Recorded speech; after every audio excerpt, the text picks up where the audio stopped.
ନମସ୍କାର ଦର୍ଶକ ବନ୍ଧୁ, ରାଜନୀତି ବିଜ୍ଞାନ ସଂଘର୍ଷ ଶାନ୍ତି ସ୍ଥାପନର ପଞ୍ଚମ ଭିଡ଼ିଓ ମୁଁ ଆପଣଙ୍କୁ ଦେଉଛି। ସାଂସ୍କୃତିକ ସଂଘର୍ଷ କ'ଣ ତା ସମ୍ବନ୍ଧରେ ପ୍ରଥମେ ଆମେ ଜାଣିବା। ସମ୍ପ୍ରଦାୟମାନଙ୍କ ମଧ୍ୟରେ ଥିବା ଭିନ୍ନ ଦର୍ଶନ, ଶାସ୍ତ୍ର ଓ ରହଣି ଶୈଳୀର ପରିଣାମ ସ୍ୱରୂପ ବିରୋଧାତ୍ମକ ଉଚ୍ଚାକାଂକ୍ଷା ଓ ଆଚାର ବ୍ୟବହାରରୁ ସାଂସ୍କୃତିକ ସଂଘର୍ଷ ଉତ୍ପନ୍ନ ହୁଏ। ଏହା ଭିନ୍ନ ପ୍ରକାରର ସାଂସ୍କୃତିକ ମୂଲ୍ୟ ଓ ବିଶ୍ୱାସର ଖଣ୍ଡନ, ଏହା ଅନାଦର, ବୈର ବା ସଂଗ୍ରାମ ବିଭିନ୍ନ ସମ୍ପ୍ରଦାୟ ମଧ୍ୟରେ ହୁଏ। ଏହା ଏକ ସୂକ୍ଷ୍ମ ସ୍ତର ଯେଉଁଥିରେ ହିଂସା ଓ ଅପରାଧ ସଂଗଠିତ ହୋଇଥାଏ। ଭିନ୍ନ ସଂସ୍କାର ଓ ରାଷ୍ଟ୍ରୀୟତା, ସବୁ ଧର୍ମର ସଂସ୍କାର ଅଲଗା ରହିଛି କିମ୍ବା ଅଲଗା ସମ୍ପ୍ରଦାୟର ବିଭିନ୍ନ ପ୍ରକାର ନୈତିକ ମୂଲ୍ୟ, ତାଙ୍କର ଦର୍ଶନ ଶାସ୍ତ୍ର ସମସ୍ତ ଅଲଗା ରହିଛି। ରାଷ୍ଟ୍ରୀୟତା, ଅଲଗା ଦେଶର ରାଷ୍ଟ୍ରର ରାଷ୍ଟ୍ରୀୟତା ଅଲଗା ଅଲଗା ରହୁଛି। ତାପରେ ରହିଲା ଭିନ୍ନ ସମ୍ପ୍ରଦାୟର ଲୋକମାନଙ୍କର ବ୍ୟବହାର ତାଙ୍କ ଆଶା ଅନୁରୂପ ହେଉ। ଧରନ୍ତୁ ହିନ୍ଦୁଙ୍କର ଯାହା ବ୍ୟବହାର ଅଛି ତାହା ମୁସଲମାନମାନଙ୍କର କେବେ ହେଇପାରିବ ନାହିଁ। ରାଜନୀତିରେ ମଧ୍ୟ ଏହାର ପ୍ରଭାବ ପଡ଼େ। ଏଥିପାଇଁ ରାଜନୀତିରେ ମଧ୍ୟ ଏହାର ପ୍ରଭାବ ପଡ଼ୁଛି। ମାନବ ଜାତୀୟ ସଂଘର୍ଷ, ମଣିଷ ଭିତରେ ଯେଉଁ ସଂଘର୍ଷ ରହିଛି ତାକୁ ମାନବ ଜାତୀୟ ସଂଘର୍ଷ କରୁଛି। ଲୋକଙ୍କର ମତାମତ, ସମସ୍ତଙ୍କର ମତାମତ ଅଲଗା ଅଲଗା ରହୁଛି। ଗୋଲାମୀ, ଜଣେ ଅନ୍ୟ ଜଣକୁ କ୍ରୀତଦାସ କରି ରଖିବା, ଗୋଲାମ କରିବା ଇତ୍ୟାଦି ଗୋଲାମୀ। ଅପରାଧ, ବିଭିନ୍ନ ପ୍ରକାର ଅନ୍ୟାୟ ଅନୀତି ଦୁରାଚାର ବଢ଼ି ଚାଲିଛି, ଏସବୁ ଅପରାଧ। ପୁରୁଷ ବନାମ ମହିଳା, ପୁରୁଷ ସହିତ ମହିଳାଙ୍କର ସମାନ ଅଧିକାର ନେଇ ସଂଗ୍ରାମ ଚାଲିଛି। ମହିଳାମାନେ ଏବେ ପୁରୁଷ ସହିତ ସମାନ ହେବା ପାଇଁ, ତାଙ୍କର ବର୍ଚସ୍ୱ ବଚାଇ ରଖିବା ପାଇଁ, ନିଜ ଅଧିକାର ପାଇଁ ସେମାନେ ସଂଗ୍ରାମ କରି ଚାଲିଛନ୍ତି। ମହିଳାମାନଙ୍କ ପ୍ରତି ବ୍ୟଭିଚାର ହେଉଛି କାର୍ଯ୍ୟସ୍ଥଳରେ ଏବଂ ବିଭିନ୍ନ ପଥରେ କୌଣସି ପଦବୀ ନେଇ।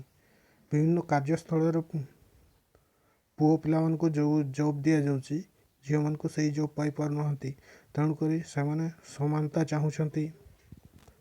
ବିଭିନ୍ନ ପଥରେ କୌଣସି ପଦବୀ ନେଇ ଅସମାନ ବେତନ, ପୁରୁଷକୁ ଯେତିକି ବେତନ ଦିଆଯାଉଛି ସ୍ତ୍ରୀକୁ ସେତିକି ବେତନ ଦିଆଯାଉନାହିଁ।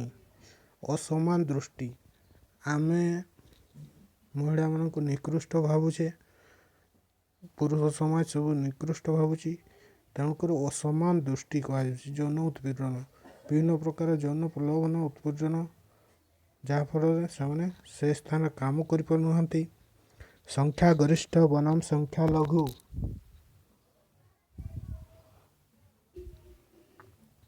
ସଂଖ୍ୟା ଗରିଷ୍ଠ ଦଳର ଲୋକ ସଂଖ୍ୟା ଲଘୁ ଗୋଷ୍ଠୀଙ୍କୁ ନିମ୍ନ ସ୍ତରରେ ଦେଖୁଛନ୍ତି।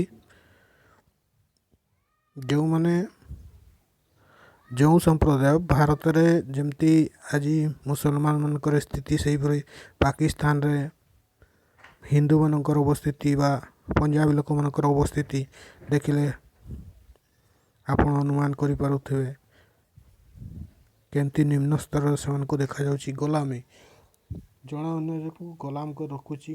ଉଚ୍ଚତର, ଯାହାର ଲୋକ ସଂଖ୍ୟା ବେଶୀ ସେ ସଂଖ୍ୟାଲଘୁ ଗୋଷ୍ଠୀର ଲୋକଙ୍କୁ ଗୋଲାମ କରୁଛି।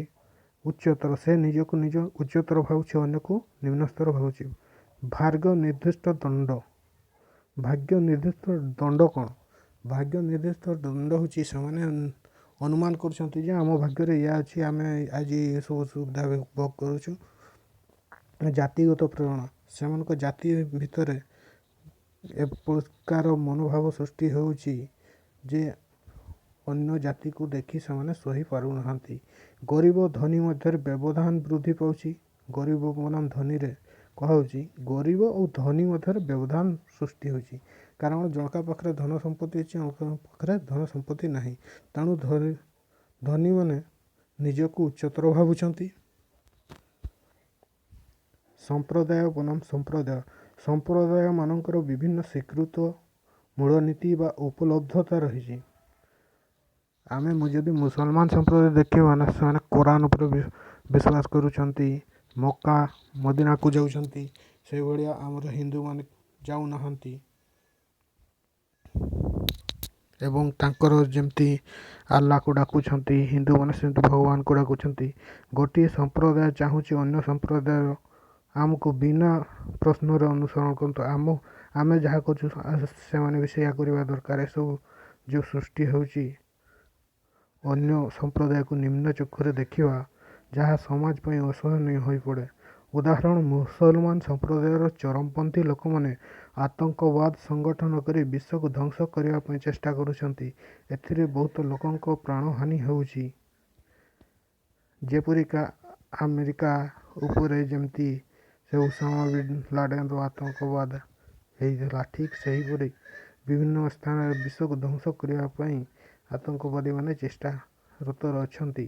ତେଣୁ ଏମାନଙ୍କୁ ଦମନ କରିବା କେମିତି ସେ ସମ୍ବନ୍ଧରେ ଏବଂ ସେ ସମ୍ପ୍ରଦାୟର ତାଙ୍କର ବିଶ୍ୱାସ, ତାଙ୍କର ଦର୍ଶନ ଶାସ୍ତ୍ର ଆମେ ବୁଝିବା ଏବଂ ତାଙ୍କୁ ପାଖକୁ ଡାକି ଆଲୋଚନା କରିବା। ଏହା ହିଁ ହେଉଛି ଆମର ସାଂସ୍କୃତିକ ସଂଘର୍ଷ ସମ୍ବନ୍ଧରେ ଆପଣଙ୍କୁ ଯାହା ଥିଲା ମୁଁ ଅଳ୍ପ ବହୁତ ଜଣେଇଲି। Thank you. ମୋ ଭିଡ଼ିଓଟିକୁ ଶୁଣିବା ପାଇଁ ଆପଣ ସମସ୍ତଙ୍କୁ ଧନ୍ୟବାଦ ଆଉ ଥରେ କହୁଛି। ଏବଂ ମୋ ଚ୍ୟାନେଲକୁ ଲାଇକ୍ କରିବେ, ସବସ୍କ୍ରାଇବ୍ କରିବେ, ସେୟାର କରିବେ ଏବଂ ନୂଆ ନୂଆ ଭିଡ଼ିଓ ଦେଖିବାର ମଜା ନେବେ। ଏବଂ ରାଜନୀତି ବିଜ୍ଞାନର ସଂଘର୍ଷ ଶାସ୍ତି ସ୍ଥାପନର ଆପଣଙ୍କୁ ବହିଟିଏ ନର୍ଥ ଓଡ଼ିଶା ୟୁନିଭର୍ସିଟିରେ ମିଳୁନଥିଲା ଏବଂ ତା'ର ଚାପ୍ଟର ୱାଇଜ୍ ପ୍ରତ୍ୟେକ ବିଷୟର କିଛି କିଛି ଅଂଶ ମୁଁ ପ୍ରତ୍ୟେକ ଦିନ ଆପଣଙ୍କୁ ଭିଡ଼ିଓ ମାଧ୍ୟମରେ ଜଣାଉଛି। ମୋ ଭିଡ଼ିଓକୁ ୱାଚ୍ କରିବା ପାଇଁ ଆପଣମାନଙ୍କୁ ଆଉ ଥରେ ଧନ୍ୟବାଦ। Thank you, bye bye.